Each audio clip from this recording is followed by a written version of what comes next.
Hello दोस्तों, नमस्कार। स्वागत है पीटी इंस्टीट्यूट के इस चैनल पे। आज हम यहाँ पे पढ़ने वाले हैं ओ लेवल M4R5 यानी आईओटी की सीरीज में चैप्टर 1, जिसमें हम लोग कवर कर रहे हैं आर्किटेक्चर और इकोसिस्टम। आईओटी में आर्किटेक्चर्स क्या होते हैं, इकोसिस्टम्स क्या होते हैं, इन सभी टॉपिक्स पर हम लोग पढ़ने वाले हैं। पहले ट्यूटोरियल में हम लोगों ने आईओटी की डेफिनेशन, आईओटी की हिस्ट्री कवर करी थी। तो उसी श्रृंखला में हम आगे बढ़ते हैं और स्टार्ट करते हैं आज की class. Let's begin this topic.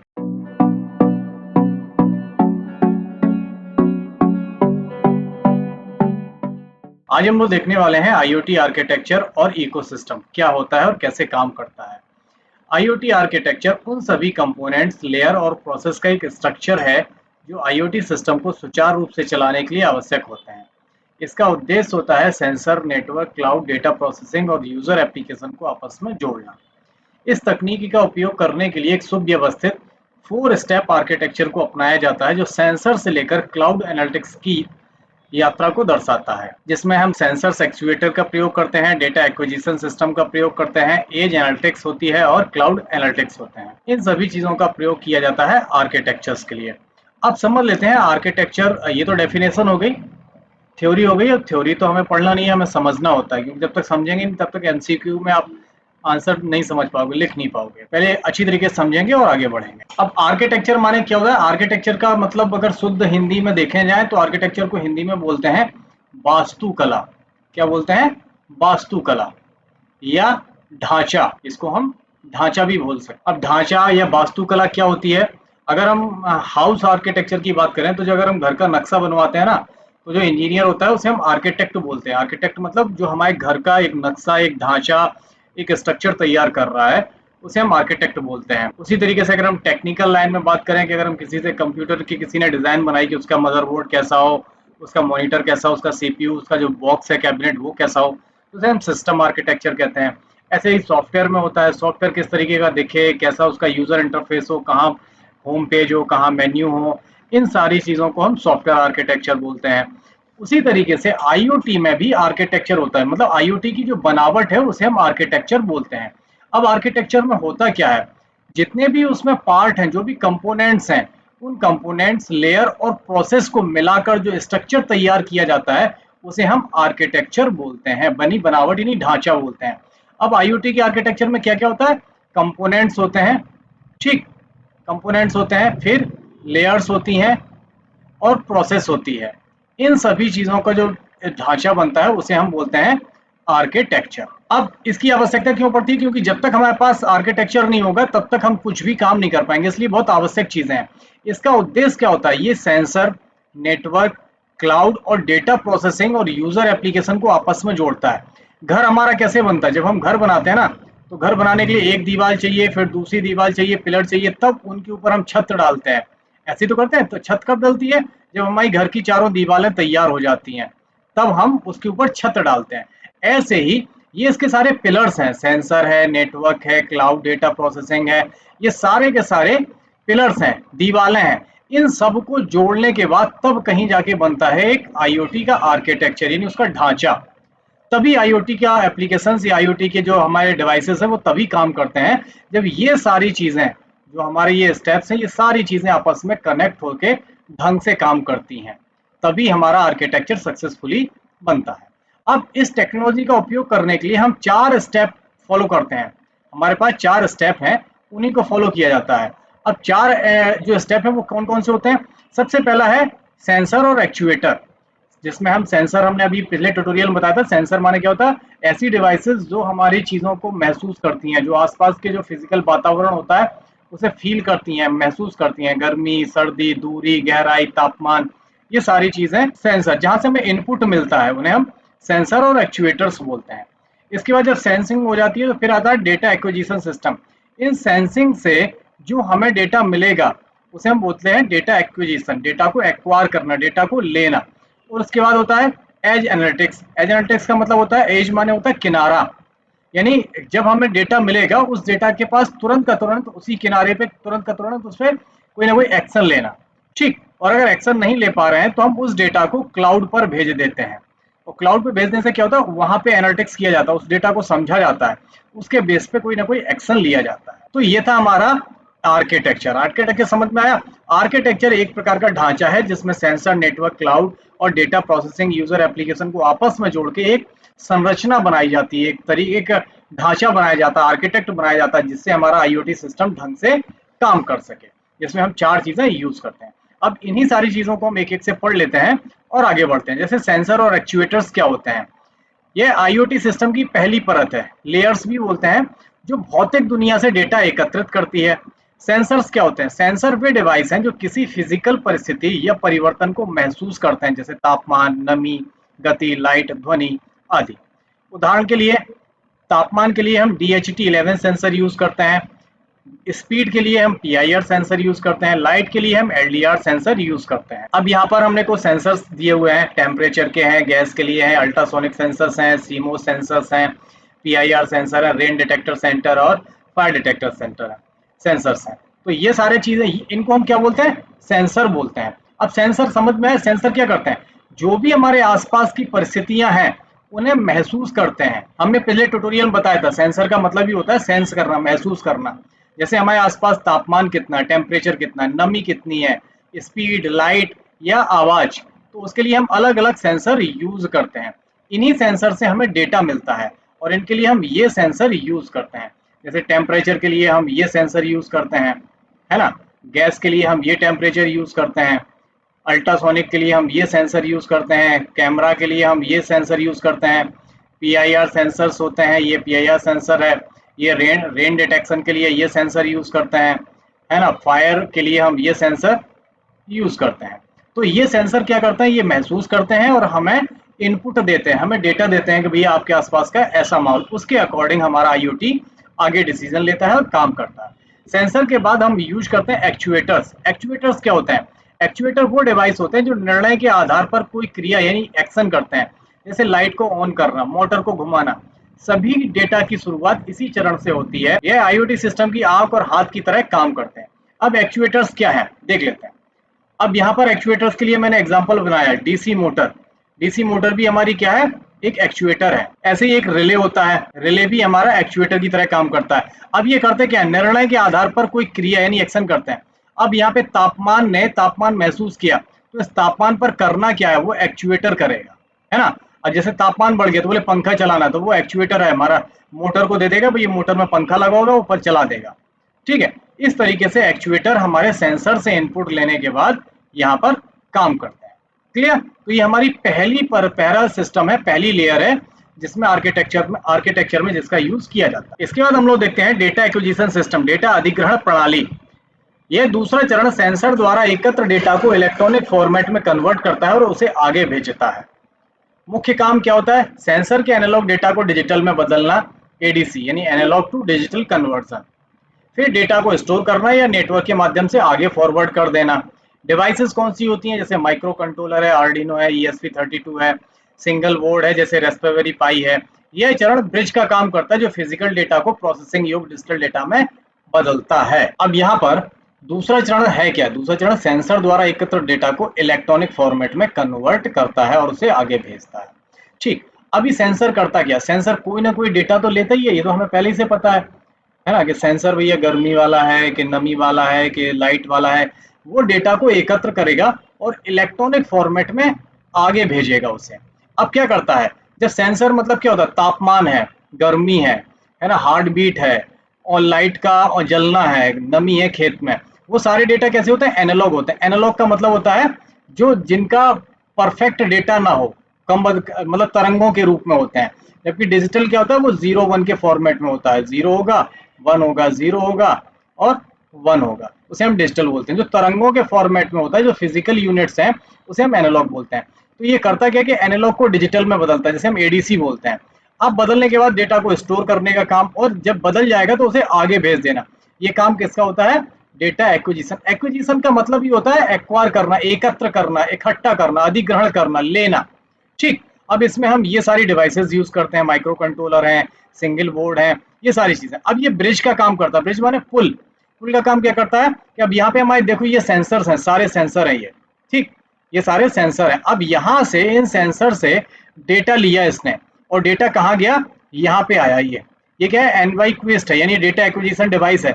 ये हमारी ऑर्डिनो भी हो सकती थी, है ना, रेस्पबेरी पाई, कुछ भी हो सकता था। तो यहाँ पर आएगा डेटा और यहाँ से हमारे हब पर जाएगा। हब जैसे हम कंप्यूटर भी बोल सकते हैं, मोबाइल डिवाइस भी बोल सकते हैं, या हम क्लाउड भी बोल सकते हैं, क्लाउड पर जाएगा। ये काम होता है डेटा एक्विजिशन डिवाइस का, एक डेटा एक्विजिशन सिस्टम का। इसके बाद हमारी तीसरा जो चरण था वो था एज एनालिटिक्स। एज एनालिटिक्स का मतलब होता है इस डेटा में एज पर ही प्रोसेस कर दिया जाता है, बिना क्लाउड पर भेजे। इसे रियल टाइम निर्णय लिए जाते हैं। जैसे स्मार्ट कैमरा तुरंत ही संदिग्ध गतिविधि को पहचान कर अलार्म बजाते हैं। ठीक, इंडस्ट्रियल सेंसर किसी मशीन के ओवरहीट होने पर तुरंत उसे बंद कर देता है। लाभ क्या है? लो लेटेंसी, यानी बहुत जल्दी कर देता है, लेट नहीं करता है। कम नेटवर्क लोड और तेजी से निर्णय। जहां पर रियल टाइम रिस्पॉन्स जरूरी होता है वहां पर एज एनालिटिक्स अनिवार्य होता है। एज एनालिटिक्स का मतलब होता है कि डेटा को, जहां से डेटा आ रहा है वहीं पर प्रोसेस कर दो, यानी इसे कहीं भेजना नहीं है, क्लाउड पर नहीं भेजना है। इसे बोलते हैं हम रियल टाइम डिसीजन लेना। अब मैंने एक लिखा, स्मार्ट कैमरा में कोई ऐसा वांटेड आदमी पहचान में आया तो तुरंत उसका अलार्म बजा देगा।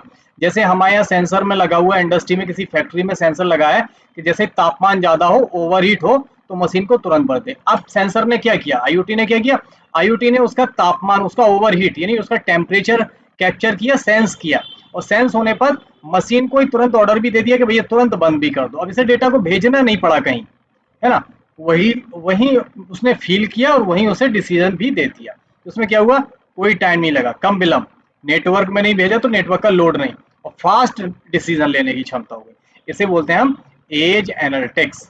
क्लियर? इसके बाद हमारे पास चौथा स्टेप होता है क्लाउड एनालिटिक्स।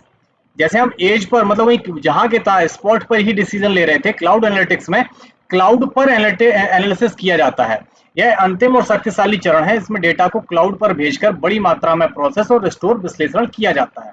काम क्या होता है, long term storage, data analytics और मशीन लर्निंग का उपयोग, विजुअलाइजेशन और रिपोर्ट बनाना।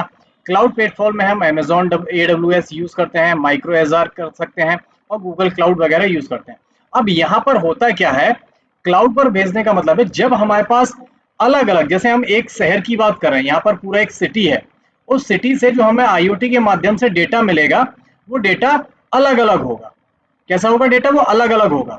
रिटेल का अलग डेटा होगा, प्लांट्स का अलग डेटा होगा, मल्टीप्लेक्स से अलग डेटा आएगा, स्मार्ट बिल्डिंग का अलग आएगा, इक्विपमेंट से अलग डेटा। अब जब अलग अलग प्रकार का डेटा आएगा तो डेटा बड़ा भी होगा। अब जब डेटा बड़ा होगा तो उसे एनालिटिक्स करने में समय लगेगा। तो उसके लिए हमने यहाँ पे 3 बंदे या जितने भी बंदे उनको बिठा रखे हैं, ये यहाँ पर उस डेटा को लॉन्ग टर्म के लिए स्टोर करेंगे, लंबे समय के लिए स्टोर करेंगे, और उस डेटा पे परीक्षण एनालिटिक्स करेंगे, विश्लेषण करेंगे, और उसे भविष्य में मशीन के उपयोगी करने लायक बनाएंगे।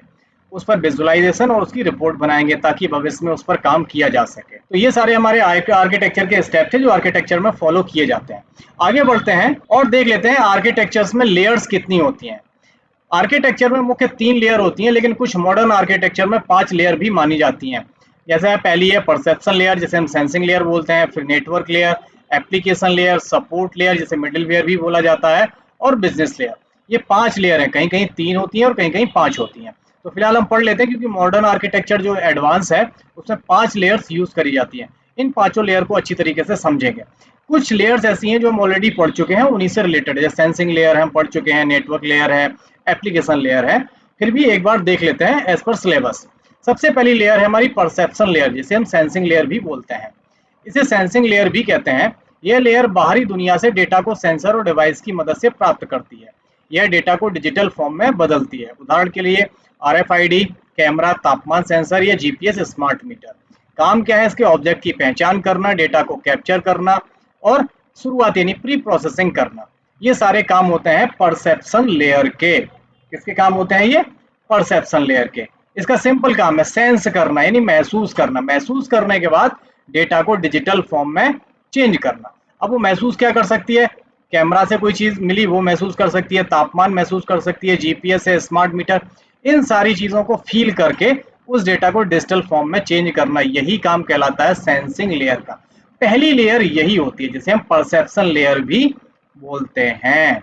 क्लियर? ये हमारे नेटवर्क की पहली IoT आर्किटेक्चर की पहली लेयर होती है। क्लियर? जिसमें हम सेंसर और एक्चुएटर का यूज करते हैं। ओके, इसके बाद जो हमारी दूसरी लेयर है इसे हम नेटवर्क लेयर बोलते हैं। नेटवर्क लेयर का मतलब है परसेप्शन से लेयर प्राप्त डेटा को डेटा प्रोसेसिंग या सिस्टम क्लाउड तक पहुंचाती है। इसमें शामिल होते हैं wifi, Bluetooth, Zigbee, LTE, 5G या ईथरनेट।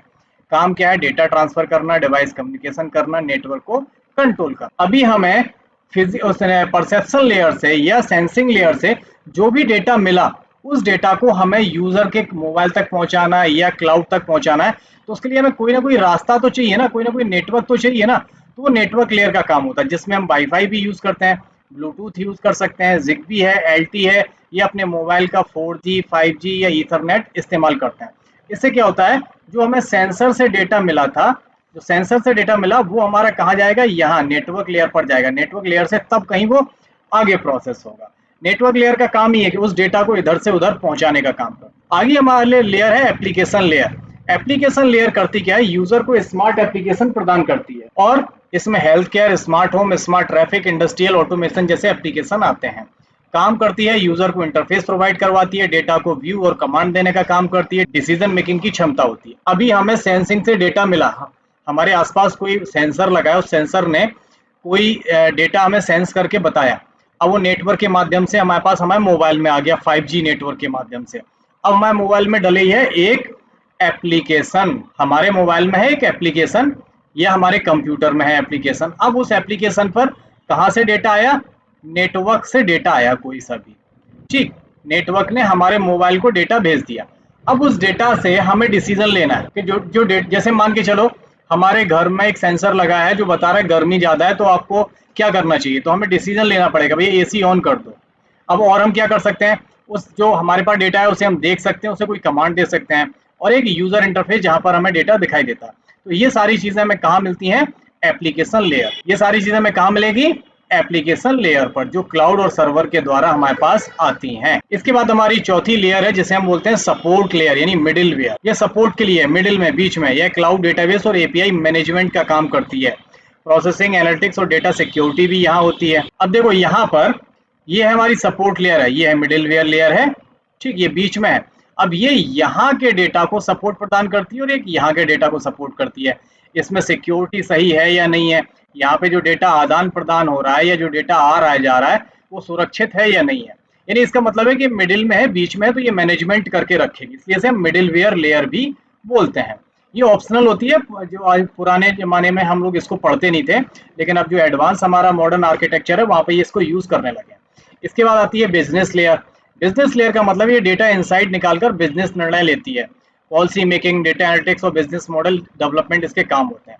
अभी यहाँ पे ये सारे जब काम हो गए, तो अगर हमें उस डेटा को मिल गया, किसी बिजनेस वाले को मिल गया, एक बिजनेसमैन है, उसने वो डेटा ले लिया, है ना, उसने वो डेटा ले लिया, और डेटा को लेने के बाद वो अपने बिजनेस में इसको यूज कर रहा है कि भाई इसके अकॉर्डिंग कोई डिवाइस बनाई जाए, तो उसे हम बिजनेस लेयर बोलते हैं।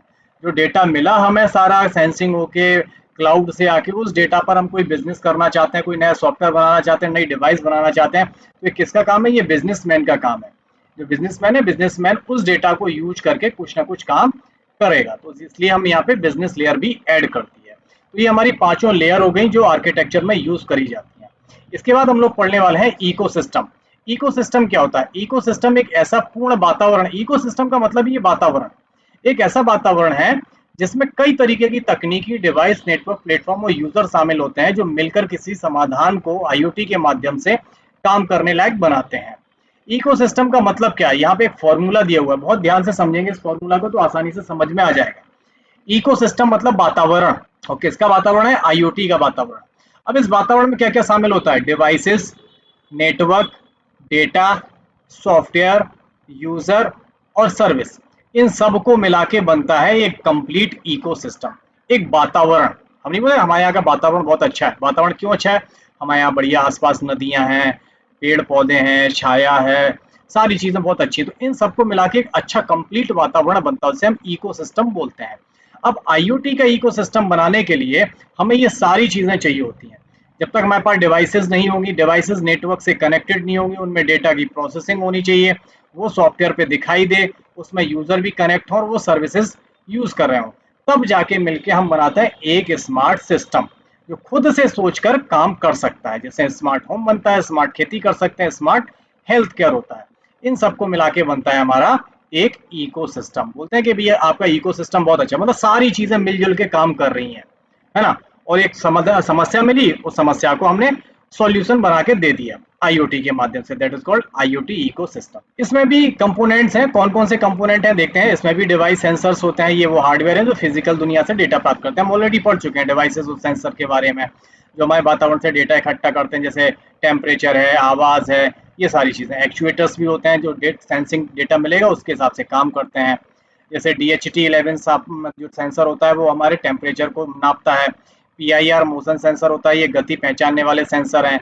स्मार्ट थर्मोस्टेट है, कैमरा, माइक्रोफोन है, ये सारे सेंसर्स हैं जो हम इकोसिस्टम में यूज करते हैं। इनके बारे में हम ऑलरेडी पढ़ चुके हैं। इसके बाद आते हैं नेटवर्क कनेक्टिविटी, हम पढ़ चुके हैं। डिवाइस से डेटा प्राप्त करके आगे के सिस्टम को पहुंचाने का काम करते हैं, जिसमें वायर्ड और वायरलेस दोनों तरीके के, यानी ethernet, wifi, bluetooth, 5G 4G network आ सकते हैं। जैसे एग्जांपल के लिए वाईफाई राउटर है, जिगबी मॉड्यूल्स है, लोरा वैन है, या 4G 5G मॉडल्स हैं। तो इन सब का यूज़ करते हैं हम नेटवर्क लेयर के माध्यम से, तो जो भी हमारे इकोसिस्टम का भी एक हिस्सा है। इसके बाद डेटा प्रोसेसिंग और एज कंप्यूटिंग, इसके बारे में भी ये पढ़ चुके हैं। डिवाइस द्वारा जो डेटा में मिले उस पर तुरंत निर्णय लेना, क्लाउड पर भेजने से पहले यहीं पर एक छोटा सा डिसीजन ले लिया जाता है। उदाहरण के लिए रेस्पबेरी पाई एक छोटा कंप्यूटर है, जिसे हम रेस्पबेरी पाई में आगे सीखेंगे, इसका यूज़ करते हैं। ESP32 या ऑर्डिनो को भी यूज़ करके देखेंगे। ये सारी चीज़ें हमें डेटा प्रोसेसिंग में मदद करती हैं। इसके बाद हमारे पास अगला आता है क्लाउड कंप्यूटिंग, जहाँ पर हम डेटा जो आता है उस डेटा को क्लाउड पर लंबे समय के लिए स्टोर करते हैं, प्रोसेस करते हैं, और भविष्य में काम आए इसलिए उसे स्टोर करके भी रखते हैं। जैसे गूगल क्लाउड है, अमेजॉन वेब सर्विस AWS है, माइक्रोसॉफ्ट का अज़ार है, और फायरबेस रियल टाइम डेटाबेस है। तो ये हम इन सबको यूज़ करते हैं भविष्य में डेटा को स्टोर करके यूज़ करने के लिए। एप्लीकेशन यूज़र इंटरफेस है, ये वह स्तर है जहाँ पर यूज़र IoT डिवाइस को मॉनिटर करता है, उसे कंट्रोल, मतलब मोबाइल की एप्लीकेशन है। जैसे MI होम ऐप है, वेब डैशबोर्ड है, वॉइस असिस्टेंट जैसे अलेक्सा वगैरह है, इन सब का हम यूज़ करते हैं। इसके बाद आता है सिक्योरिटी प्राइवेसी। IoT सिस्टम में डेटा चोरी और हैकिंग से बचाव जरूरी है, इसलिए हम सिक्योरिटी प्राइवेसी बनाए रखते हैं। डिवाइस को ऑथेंटिकेशन, डेटा इंक्रिप्शन और सुरक्षित नेटवर्क से बचाए रखने के लिए इसकी ज़रूरत पड़ती है। जैसे SSL इंक्रिप्शन लगा सकते हैं, टोकन बेस्ड ऑथेंटिकेशन लगा सकते हैं, secure boot for of IoT devices, IoT device के लिए एक सिक्योर बूट इनेबल करवा सकते हैं। इसके बाद हम लोग देखते हैं स्टैंडर्ड प्रोटोकॉल्स, हमारे सुरक्षा बनाए रखने के लिए आपस में उनको कुछ नियम्स और प्रोटोकॉल है, उन्हें हमें यूज़ करते हैं। जैसे MQTT प्रोटोकॉल्स होता है, COAP प्रोटोकॉल्स हैं, HTTP HTTPS प्रोटोकॉल हैं, जैसे हमने नेटवर्किंग में पढ़े थे। ऐसे ही IoT में भी प्रोटोकॉल्स होते हैं जिन्हें हम सिक्योरिटी के लिए यूज़ करते हैं। इसके बाद आता है एनालिटिक्स और इंटेलिजेंस, बड़े डेटा को प्रोसेस करके उसमें उपयोगी जानकारी को निकालना, ये एनालिटिक्स और इंटेलिजेंस कहलाता है। AI ML का उपयोग करके स्मार्ट निर्णय लेना, जैसे गूगल AI विजन है, अमेजॉन का रिकग्नाइजेशन है, ये सारी चीज़ें इकोसिस्टम के मानक हैं, इसके कंपोनेंट्स हैं। तो आई होप थ्योरी ज़्यादा हो रही है, लेकिन समझनी पड़ेगी, पढ़नी पड़ेगी, और थोड़ा सा नोट्स ज़रूर बनाने पड़ेंगे। हर चीज़ के नोट्स बनाते चलिए, अपनी लैंग्वेज में बनाइए, अपने हिसाब से बनाइए, ताकि आप भविष्य में इसको यूज़ कर सकें और समझ सकें। तो ये तो था हमारा आज का ट्यूटोरियल, जिसमें आर्किटेक्चर और इकोसिस्टम पढ़ा। आगे के ट्यूटोरियल में IoT से रिलेटेड कुछ और टॉपिक पढ़ेंगे, कुछ और विषय पे और जानकारी लेंगे। तो मिलते हैं अपनी अगली क्लास में, तब तक अपना ख्याल रखिए, स्वस्थ रहिए, सफाई बना के रखिए। टेक केयर, गुड बाय, जय हिंद।